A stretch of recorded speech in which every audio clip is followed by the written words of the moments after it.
साहेब, आज पाटणकर गटातून बऱ्याच कार्यकर्त्यांचे पक्षप्रवेश झाले शिवसेनेमध्ये. ही बऱ्याच दिवसांपासून रीग आपल्याकडे लागलेली आहे. काय सांगाल याबद्दल? नाही, आजचे प्रवेश हे माझ्या विधानसभा मतदारसंघातले होते. काही प्रमुख पदाधिकारी वाजुली गावचे माझ्या मतदारसंघातल्या मागच्या एक 8-10 दिवसापूर्वी 15 दिवसापूर्वी मला भेटून गेले होते आणि त्यांना पक्षप्रवेश त्यांचा निर्णय झाला होता. पण मी नगरपालिका निवडणुकीच्या प्रचारात पूर्ण राज्यात म्हणजे अगदी कर्जत असेल, माथेरान असेल, तिकडून पुन्हा सातारा जिल्ह्यामधल्या प्रचारासाठी मी फिरत होतो. पण आज ते लोक सगळेजण ग्रामस्थ आणि मुंबईवरून आलेले लोक 100-1 लोक प्रमुख कार्यकर्ते त्या गावातले आज आले होते आणि त्यांनी उघड पाटणकर गटातनं शिवसेनेमध्ये प्रवेश केला. मी त्यांचं स्वागत केलं आणि हे रोजच दैनंदिन सुरूच आहे. म्हणजे मी 2024ला आमदार झाल्यापासून ह्या वर्षभरात जवळपास 50-55 गावातल्या पाटणकर गटाच्या प्रमुख लोकांनी इकडे प्रवेश केलेला आहे आणि विकास कामांकडे बघून माझी काम करण्याची पद्धत आणि विकास प्रवाहामध्ये राहण्यासाठी लोक हा निर्णय घेतात आणि या निर्णयाचं तालुक्यामध्ये सुद्धा इतरत्र सुद्धा सगळीकडे निश्चितपणे स्वागत होतंय. साहेब, वाई नगरपालिका निवडणुकीसाठी एक वेगळा निर्णय आपल्या पक्ष घेतला. पाठिंबा देण्याच्या भूमिकेत आपण आहात. काय सांगाल याबद्दल? मुळात काय आहे वाई नगरपालिका निवडणुकीची पार्श्वभूमी की आम्ही नगराध्यक्ष पदाला अर्ज भरलेला होता आणि आम्हाला आमच्या नगराध्यक्षाच्या उमेदवाराचा अर्ज हा 5 मिनिटं बाकी असताना त्या उमेदवारांनी काढला गेला. आम्हाला तो धक्का होता आणि हे कसा निघाला ह्याची जेव्हा आम्ही चौकशी केली तेव्हा काही गोष्टी आमच्या अशा लक्षात आल्या की हे करण्यापाठीमागं कुणाचं तरी खूप मोठं षडयंत्र होतं. मी आज तो विषय उघड करणार नाही, पण वाई नगरपालिकेचं मतदान झाल्यानंतर निकाल लागल्यानंतर या बाबतीतला विस्तृतपणानं जी काय माझ्याकडे माहिती उपलब्ध आहे ती माध्यमांच्या समोर मी सांगेन. तदनंतर आता आमचा उमेदवार नाही म्हटल्यानंतर उमेदवार समोर भारतीय जनता पक्षाचा आणि राष्ट्रवादी काँग्रेस पक्षाच्या महायुतीमधल्या आमच्या दोन्ही मित्र पक्षांचे उमेदवार आहेत.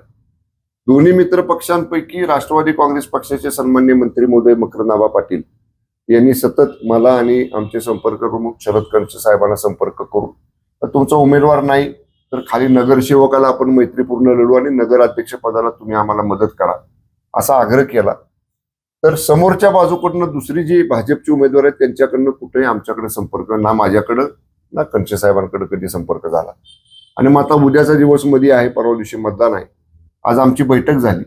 सर्व प्रमुख पदाधिकारी आमचे जिल्हा प्रमुख, वाई विधानसभा संपर्क प्रमुख, वाई तालुका प्रमुख, वाई शहर प्रमुख आणि आमचे नगरसेवक पदाचे उमेदवार आम्ही साधक चर्चा केली आणि चर्चा अंती त्यामध्ये असं ठरलं की मान्य मकरंद पाटलांची जे राष्ट्रवादी काँग्रेसचे उमेदवार आहेत आणि महायुतीमधले आहेत त्यांना नगराध्यक्ष पदाला मदत करायची आणि खाली नगरसेवक पदाची निवडणुका मैत्रीपूर्ण लढायच्या.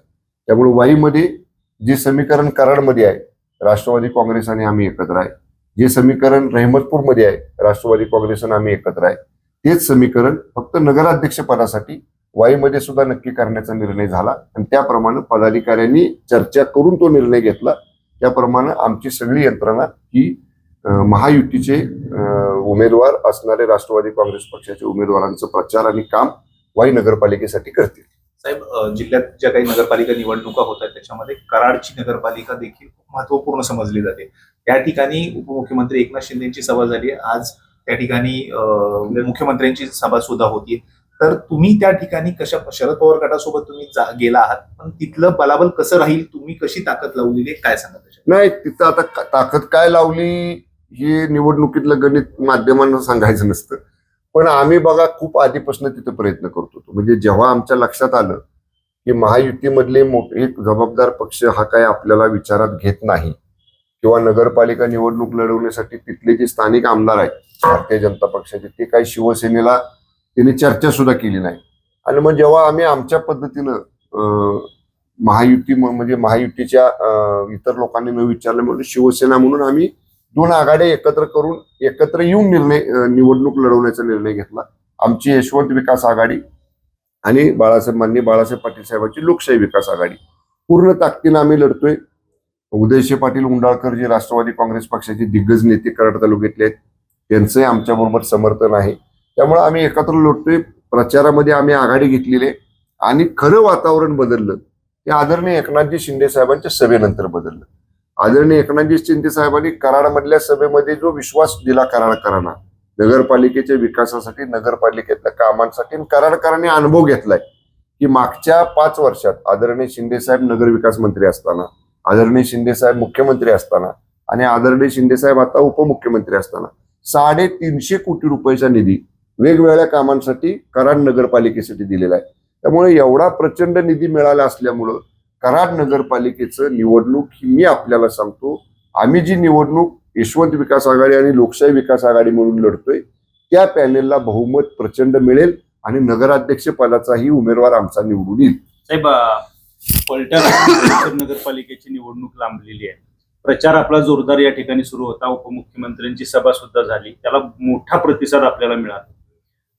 फलटणची आणि महाबळेश्वरची निवडणूक लांबल्यामुळं तिथल्या उमेदवारांचा थोडा हिरमूड झालेला आहे.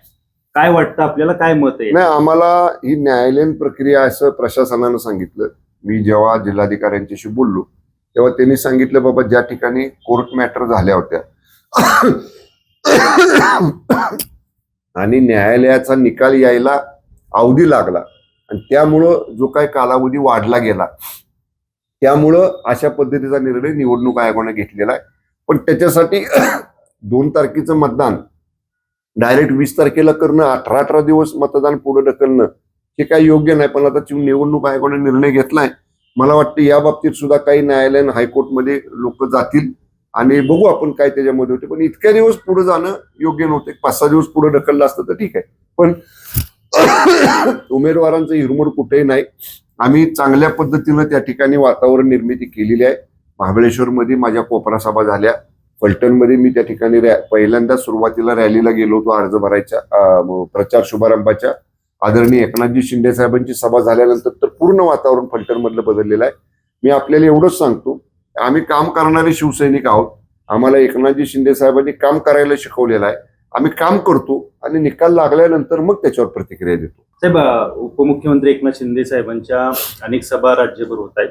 यामध्ये शिंदे साहेब त्या स्थानिक मुद्द्यांवर बोलतायत किंवा उदय सामंत असतील किंवा परवा आबिटकरांना फोन जोडून दिला, या बाबतीत जे स्थानिकांचे प्रश्न आहेत ते सोडवण्याचा प्रयत्न करतायत आणि याच्यावर बाळासाहेब थोरातांनी टीका केली आहे.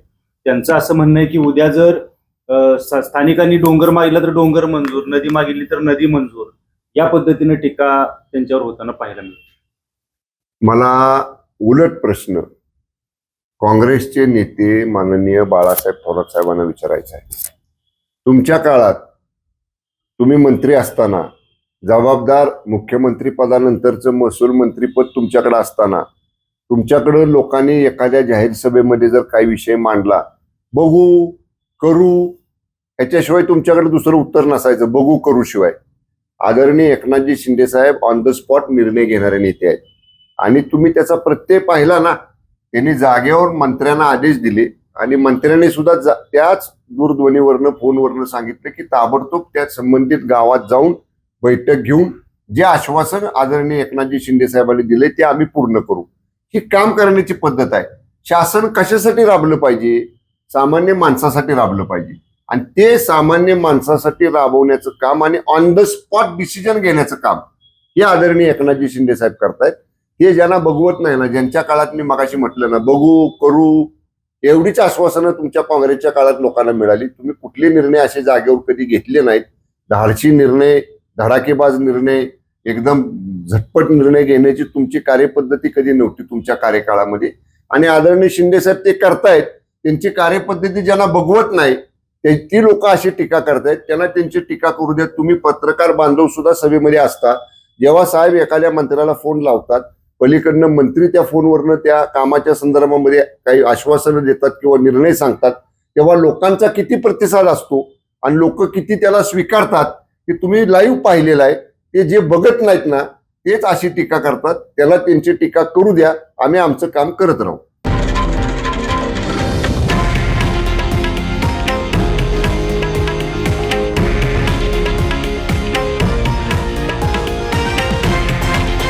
हे आहे देशातील नंबर 1 न्यूज नेटवर्क आणि आपण पाहत आहात TV9 मराठी, एकमेव.